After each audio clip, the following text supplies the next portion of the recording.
Video आज का video अलगो के ऊपर नहीं है। आज का वीडियो का जो है वो काफ़ी लोगों ने पूछा था कि चार्ट ट्रेड कैसे करना है या फिर कोई एक स्ट्रैटेजी बता दो जिससे इंट्राडे या फिर स्विंग में ट्रेड कर सके। तो आज के वीडियो में मैं वही डिस्कस करूँगा। काफ़ी सिंपल रखते हैं स्ट्रैटेजी या फिर जो भी एनालिसिस पार्ट जो भी हो, इसको काफ़ी सिंपल रखते हैं जो कि सबके लिए समझ में आना चाहिए। जैसे मैं अभी इसको ये सब जो चार्ट है इसको रिमूव करता हूँ। आपको बस एक 200 EMA लगेगा और 15 मिनट टाइम फ्रेम लगेगा। मैं टाइम फ्रेम और ये दोनों इसके इंट्राडे के अकॉर्डिंग बोल रहा हूँ। आप इसमें स्विंग भी कर सकते हो बट उसके लिए थोड़ा सा हायर टाइम फ्रेम जाना होगा। तो मैं अभी 200 EMA का कलर थोड़ा चेंज कर देता हूँ। इसको मैं इसको कर देता हूँ पर्पल। ओके, थोड़ा सा दिखने को इजी जाए। तो अब हमें ये जानना है, मैं पहले ये बता देता हूँ कि मार्केट 200 EMA को क्यों रिस्पेक्ट करता है। Whichever time frame it is, 5 minute, 15, 30, 45, 1 hour, 1 day, 1 month, 1 week, जो भी हो। तो ये 200 EMA है और ऐसा समझ लो कि 200 EMA भी आपके फेवर में काम करता है। जैसे ये एक डायनामिक सपोर्ट रेजिस्टेंस का काम करेगा और जो प्राइस है वो एक स्टैटिक या फिर जैसे बोल सकते हैं कि एक हॉरिजॉन्टल लेवल पे काम करेगा और ये एक फ्री स्टाइल में काम करेगा। तो ऐसा समझ लो कि ये एक रेजिस्टेंस है और अभी प्राइस यहाँ पे चल रही है कहीं पे। तो अब इस पॉइंट पे आपको ये देखना है कि 200 EMA से प्राइस नीचे है या ऊपर। तो जब भी ऐसे सिनेरियो बनते हैं तो हमें सेलिंग करना प्रेफर करना चाहिए। जैसे कि जब भी प्राइस 200 EMA और इसके ऊपर जाए तो इधर अलर्ट होना है, ये देखना है कि यहाँ पे प्राइस एक्शन क्या प्ले आउट हो रहा है। अगर यहाँ पे सपोर्ट लेके प्राइस ऊपर जाने की कोशिश करेगा तो हम इसको स्किप कर देंगे। बट अगर ये अगर इस तरीके से काम करेगा, जैसे अब यहाँ पे ये क्या करेगा 200 EMA और यहाँ से एक रिजेक्शन फिर से अंदर की तरफ दिखाएगा तो हम यहाँ पे एक्टिवेट हो जाएंगे। एक्टिवेट होना है, यहाँ पे एंट्री नहीं लेना है। और यहाँ पे एक सेटअप बनना चाहिए जो हमें एंट्री देगा for the further down trend direction. Okay, तो हम यही देखेंगे। ये हुआ सेल की तरफ से। अब बाई की तरफ से भी मैं बता देता हूँ बाई के टाइम पे। तो अब जैसे काफ़ी सिंपल है, पहले तो आपको 200 EMA से प्राइस नीचे या ऊपर ये देखना है। अब मेरे पास आगे वाला वो ट्रेडिंग व्यू वाला चार्ट नहीं है, मेरे पास जो है ब्रोकर लेवल पे उसके ऊपर मैं बता रहा हूँ। तो अब ये समझ लो कि अब ये जो प्राइस है पहले 200 EMA के ऊपर ट्रेड हो रही थी, बट यहाँ पे आप देख सकते हो एग्जॉशन आ रहा है कि प्राइस एग्जॉस्ट हो रही है। ओके, यहाँ से प्राइस अब एग्जॉस्ट हो रही है। यहाँ पे अगर RSI लगाओगे तो वहाँ पे आपको डाइवर्जेंस भी दिखना स्टार्ट हो जाएगा। बट मैं कोई और इंडिकेटर की बात नहीं करूँगा क्योंकि इसको सिंपल ही रखना है।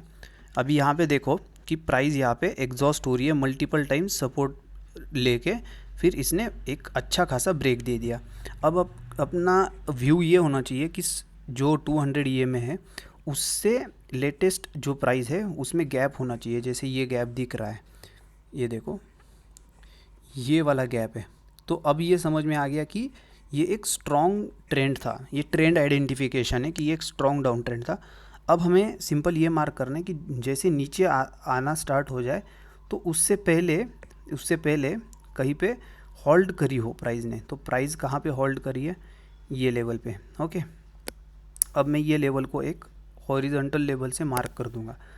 अब क्या करना है, इसके ऊपर एक जहाँ से गैप आया है यहाँ पे या फिर ऐसे इसको सप्लाई जोन बोल सकते हैं, यहाँ से एक सप्लाई आई थी। सप्लाई मीन्स कि यहाँ से एक डाउन ट्रेंड स्टार्ट हुआ था, ऊपर जाके ये यहाँ से लास्ट ये ग्रीन कैंडल का सेटअप है तो यहाँ से प्राइस डाउन आई थी। तो मुझे दो कन्फर्मेशन यहाँ पे ये मिले कि एक तो प्राइस अच्छे खासे डाउन ट्रेंड में, ऊपर से यहाँ पे ये लेवल पे, ये पूरे लेवल पे यहाँ पे सपोर्ट का काम भी रेजिस्टेंस का काम भी हो चुका है। तो यहाँ से प्राइस रेजिस्ट भी हुई है, मतलब यहाँ से एक रेजिस्टेंस भी आ चुका है। तो अब मेरा अगला काम ये रहेगा कि हमें हॉरिजॉन्टल लेवल का भी रेजिस्टेंस है और एक डायनामिक जो 200 ईएमए का है वो भी है। तो अब हमें करना ये है कि मैं इसको थोड़ा आगे खींच लूँगा। अब हमें देखना ये है कि प्राइस इसके ऊपर जब भी आएगा, जैसे इस दिन आया, तो यहाँ पे क्या किया, यहाँ पे इसको ब्रेक किया। अपने पास ये एक और कंफर्मेशन है कि यहाँ पे एक सप्लाई जोन भी है। तो जब प्राइस यहाँ पे बाउंस हुआ तो इसके बाद क्या किया, जो मैंने बोला था कि यहाँ से ऊपर जाता है या यहाँ से नीचे आता है, तो प्राइस ने यहाँ से नीचे आना प्रेफर किया। तो इट मीन्स कि ये अब एक कंफर्मेशन हो चुका था कि यहाँ से एक प्राइस अब नीचे की तरफ जा सकती है। तो ये हुआ एनालिसिस पार्ट। यहाँ पे मैं फिर से रिपीट करता हूँ, काफ़ी इजी है प्रोसेस। 200 ईएमए का ये डायनेमिक जो है, फ्री स्टाइल बोल सकते हो इसको, एक फ्लोटिंग सपोर्ट रेजिस्टेंस का काम करता है, डायरेक्शन दिखाने का काम करता है, स्ट्रेंथ दिखाने का काम करता है। तो उसके ऊपर जब प्राइस आया और पीछे ये भी था, रेजिस्टेंस भी था हॉरिजॉन्टल लेवल का।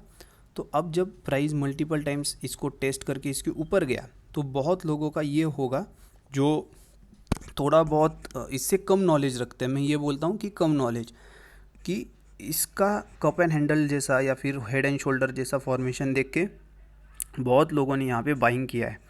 बट मैं ट्रैप ट्रेडिंग वगैरह इस पे ध्यान नहीं दूंगा। हमें बस ये चाहिए कि 200 के ऊपर हमें दो कन्फर्मेशन देखने, एक कि कुछ सप्लाई या फिर डिमांड वगैरह हो, जो अगर ये है तो ये सप्लाई है यहाँ पे, और यहाँ पे रेजिस्टेंस का ब्रेक भी हुआ है। तो अब यहाँ से प्राइस ने जब नीचे की तरफ पुश कर दिया, वो कन्फर्मेशन भी हुआ कि एक सपोर्ट भी लेके ऊपर जा रहा है, तो लेकिन आगे नहीं जा पाया।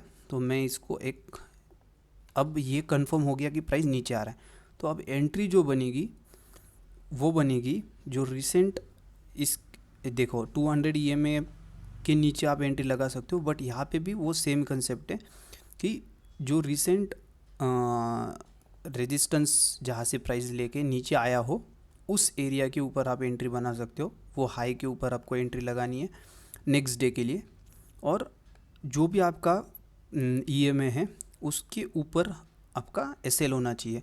तो और वो भी क्लोजिंग बेसिस पे, ना कि वीक बेसिस पे, क्लोजिंग बेसिस पे एसएल होना चाहिए। अगर इसके ऊपर प्राइस क्लोज हो जाता है तो आप एग्जिट करोगे, वो भी 15 मिनट। और रिस्क टू रिवॉर्ड वही जो जहाँ तक प्राइस लास्ट टाइम गया था, तो यहाँ तक प्राइस गया था, तो मैं इसके ऊपर थोड़ा रखूँगा, जैसे कि समटाइम्स वो लो टू लो टच नहीं होता है। तो आपको इसमें रिस्क टू रिवॉर्ड कितना मिला, आपको इसमें रिस्क टू रिवॉर्ड मिला 6। ओके, तो 2 रुपीज़ के स्टॉप लॉस पे 17 रुपीज़ का target within 1 hour. Okay, तो ये एनालिसिस आपको 1 डे पहले ही मिल जाएगा, पूरा एनालिसिस आपको 1 दिन पहले ही मिल जाएगा। इंट्राडे के लिए भी आपको लाइव मार्केट में कुछ नहीं करना है, बस ये देखना है। और इसको कुछ लोग ऐसे भी देखेंगे कि ट्रेंड लाइन ब्रेकआउट भी है, तो कंफर्मेशन के लिए आप ऐड ऑन कर सकते हो और चीज़ें। बट मेरा जो एनालिसिस सिंपल है वो ये है। अभी नेक्स्ट एक ये इसका और एक देख लेते हैं, मैं इसका स्क्रीनशॉट निकाल लेता हूँ। अब नेक्स्ट ये रहेगा, अभी नेक्स्ट ये रहेगा कि इसमें बाइंग साइड के लिए मैं एनालिसिस शो करूँगा। जैसे मुझे बाइंग साइड, अभी मार्केट डाउन है तो बाइंग साइड वाला नहीं मिल सकता, शायद नहीं मिल सकता, कहीं और 100 में देख लेते हैं। 100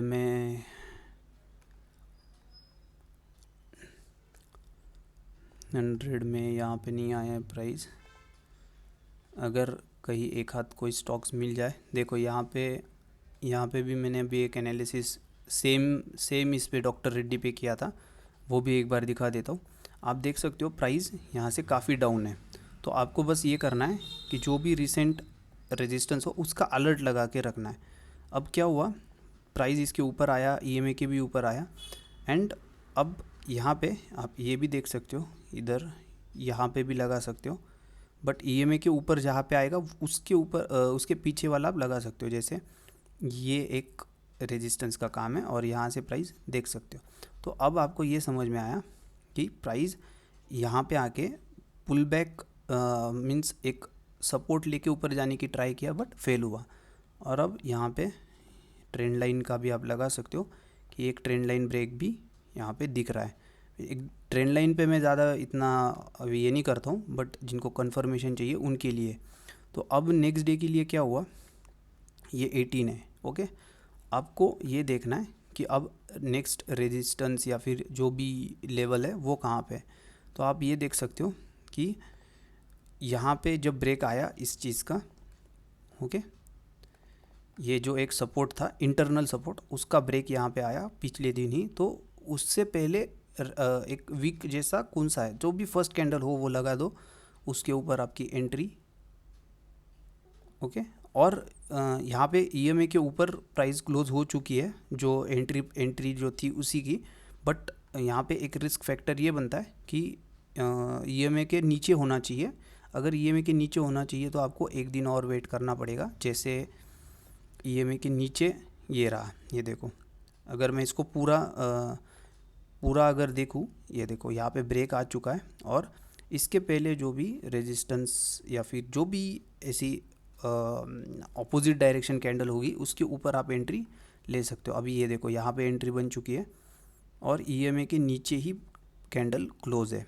तो यहाँ पे एक आपकी परफेक्ट एंट्री बनती है और ईएमए के नीचे ही कैंडल क्लोज है। और जो आपका टारगेट है वो इसके अराउंड होना चाहिए। यहाँ पे भी आपको 1:15 आवर समथिंग कुछ मिला है। तो और विद इन फर्स्ट 2-3 कैंडल्स, तो ये काफ़ी इफ़ेक्टिव वे है ट्रेडिंग करने का। इसको ज़रूर आप देखना। इसमें बाइंग का एग्जांपल नहीं दिखा पाया बिकॉज स्टॉक्स ही नहीं है ऊपर कोई भी, पूरे निफ्टी 100-200 में। तो इसी तरीके से आप करो, काफ़ी बेनिफिशियल है, काफ़ी इफ़ेक्टिव है। यहाँ पे भी देखो, ये यहाँ पे तो था ही, बट इधर भी देख सकते हो, ये एक रेजिस्टेंस एरिया है, इसके ऊपर एक सप्लाई एरिया है। और यहाँ पे जब प्राइस इसके अंदर इसके ऊपर आई, इसके ऊपर मतलब यहाँ तक, तो आप यहाँ पे कंसिडर कर सकते हो। तो ब्रेक करने के बाद एंट्री नहीं मिली बिकॉज यहाँ से ब्रेक होने के बाद यहाँ पे कोई कैंडल ऐसी नहीं बनी जो ऑपोजिट डायरेक्शन हो, इधर बननी चाहिए थी, सो दैट प्राइस फिर से एक इंटरेस्ट दिखाती ऊपर आने के लिए यहाँ से। But it's okay, but analysis तौर पे अगर देखेंगे तो सेम ही एग्जीक्यूशन हुआ है जो कि उसको होना चाहिए था अकॉर्डिंग टू अपना सेटअप। बट एंट्री नहीं मिलती है वो समटाइम्स, क्योंकि आपको यहीं पे समझ में आ जाएगा कि एंट्री होनी ही नहीं है बिकॉज यहाँ पे कैंडल ऑपोजिट बनी ही नहीं है। तो इट्स ओके, समटाइम्स इससे होता है कि कुछ स्टॉक्स एंट्री नहीं दे पाते। तो काफ़ी सिंपल था, इसको आप बड़े टाइम फ्रेम पे ले जा सकते हो। स्विंग के लिए मैं अलग से वीडियो बनाऊंगा जो इसी बेस पे रहेगा, बट थोड़ा सा डिफरेंट रहेगा, उसमें थोड़े और चेंजेस या फिर थोड़े और रूल्स रहेंगे। तो वीडियो अगर पसंद आए तो बस लाइक, शेयर और सब्सक्राइब कर देना, कमेंट कर देना। और जैसे कमेंट मुझे यूट्यूब वीडियो पे नहीं आ रहे, कमेंट मुझे ट्विटर हैंडल पे आ रहे हैं। तो यूट्यूब वीडियो के अगर नीचे कमेंट आ जाए तो वो और बेहतर रहेगा। Thank you.